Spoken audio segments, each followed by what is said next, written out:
Two of Garmin's most powerful multisport watches have just landed. The Forerunner 970, launched on May 21st, 2025, and the Fenix 8 Solar, which debuted in August 2024. The Forerunner 970 is a sleek, performance-focused watch designed for serious runners and triathletes. It features a vibrant AMOLED display, built-in speaker and mic, and advanced training metrics like running tolerance and economy.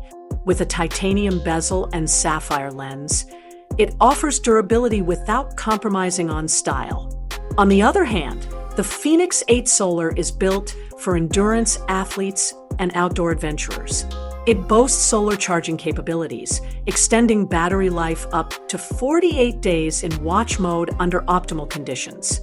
Its rugged design includes a memory-in-pixel (MIP) display for better visibility in sunlight, and it's packed with features like offline maps, dual-band GPS, and a built-in flashlight.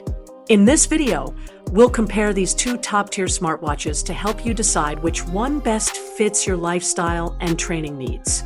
Let's dive in.